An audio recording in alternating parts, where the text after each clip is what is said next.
A sim meta looks to be in order for the upcoming Esports World Cup, but why? Now, the biggest Overwatch tournament this year is happening in just a day or two, and streets are saying that sim is the meta. Sim is still like either a central part of a meta or at least viable in most situations. Considering how complicated these fights can get, Good God! It's hideous. it'd be perfect to break this down so you're not completely clueless. And at the end, you'll also know why sim is being played.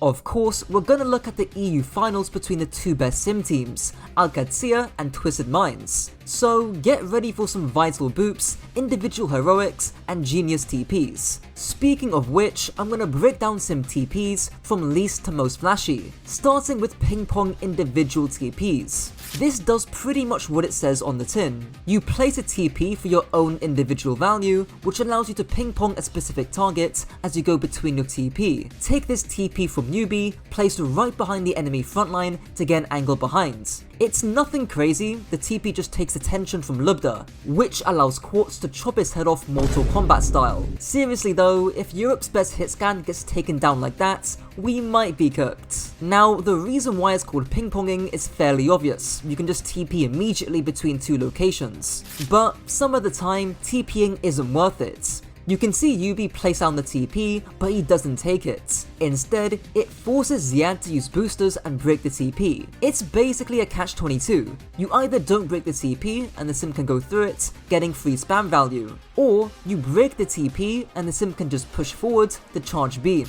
Honestly, you get fucked either way, which personally, I can relate.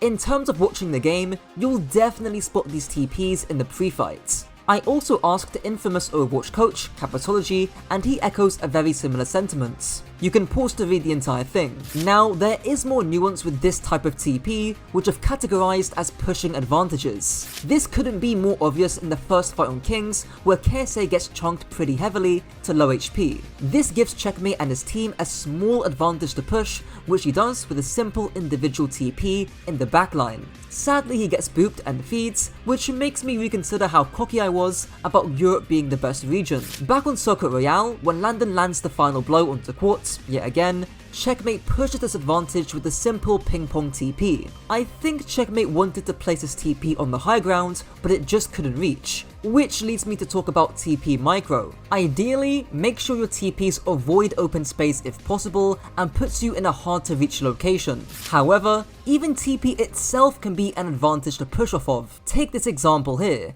As soon as Yubi sees Checkmate use the TP, specifically to get an angle behind, Yubi pops the sim wall. This makes it impossible for Checkmate to retreat backwards, so unsurprisingly, Twisted Minds hunt him down like a hound. But hopefully, you can see that the quality of your individual TPs do actually matter. If you're not reliably creating or pushing some kind of advantage, you better brace for impact. Something that we did actually see when Sim was briefly meta a few months ago. The last level of Sim TP, which is arguably the easiest to spot, are just map flips and rotations. If you don't know what a map flip is, it just means when you switch sides with the enemy team. So, if you're attacking, you take the defender's side of the map.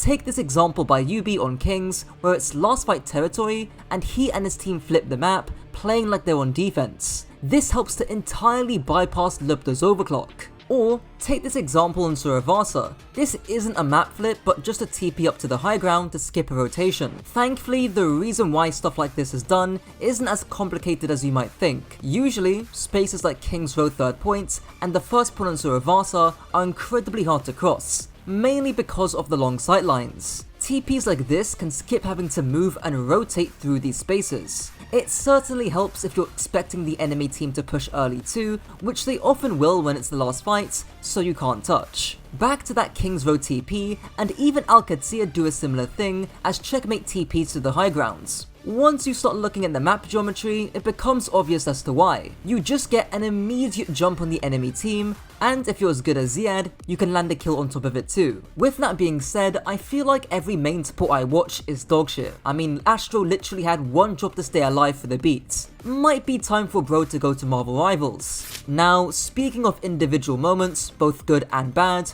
your own hero micro is pretty important in the comp too. Expect to see a lot of Lucios booping all sorts of TPs. It's something that if you watched my Bastion strat video, you would have seen Kelix doing against Yubi. Something you'll also see a lot of is prioritizing the Sim as the main target. Even when D.Va was low, Checkmate was hard focusing Yubi on the Sim. Earlier on Circle Royale, it was the same case too. And to be honest, it's obvious as to why. Sim is a lot easier to kill compared to any tank in the game, especially Ramattra, who's basically in. As for Sim perks, don't expect anything crazy. The god of Symmetra himself, Yubi, just picked the extended TP range and shield regen on TP. I was actually surprised to not see the beam perk get any use, but I assume that's because you're just never gonna be that far away anyways. Of course, Ziad loves his heavy rockets, but we're not going to see the newly buffed heavy rockets in EWC because it's being played on an older patch. Before I continue, check out my Sparrow-proof coaching down below if you want to get better at the game.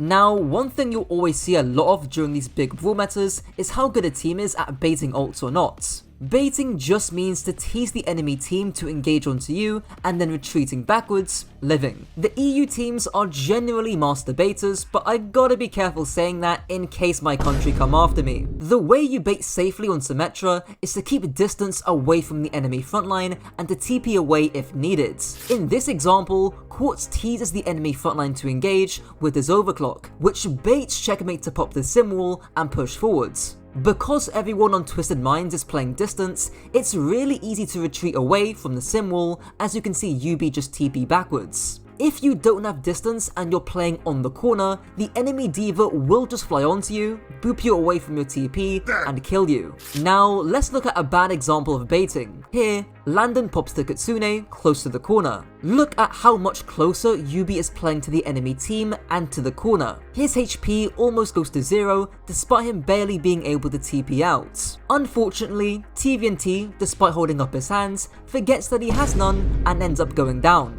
Now, you might be watching this and wondering, why Symmetra? Why not Echo Reaper like in the Lost Brawl meta that we saw back in Stockholm? After all, it's not like she's gotten some crazy patch changes recently. Well, you need to look at the bigger picture. Firstly, Sim has never been bad, just a cut underneath the top heroes. She's been patiently waiting for her moment to shine and had a slight peak on the surface during that crazy ball sim tour meta. I say this because when we look at characters like Jungle Queen, I fully expect her to get a lot more play the second Orisa and Ram fall out of the meta. And it's the same story with Symmetra. Secondly, Sim plays better with and against the heroes around her. Would you really expect a Reaper to do well against Ram or especially D.Va? Look back at the Malga meta, and his synergy with the Samoan becomes very clear. Symmetra on the other hand plays well with and against the top tanks of D.Va, Orisa and Ramattra. Lastly, Sim can kind of do everything, and most importantly, she can live while doing it. She's the only hero that can ping pong in the game by herself, and the only hero in the game that can skip rotations in the blink of an eye. She becomes very powerful when she gets her beam up, but more importantly, she can live to get value out of the beam. Something that wasn't really the case when Malga was meta, or when Hazard was dominating for months on end. Now, there are some other factors too, like the brawl-centric map pool, but with these factors, and some time to optimize Sim's potential, it's not too surprising to see her at the top. If you found this video insightful and enjoyed some of the editing at the start, subscribe and like the video since it helps the algorithm. Click the video on screen too, and until next time.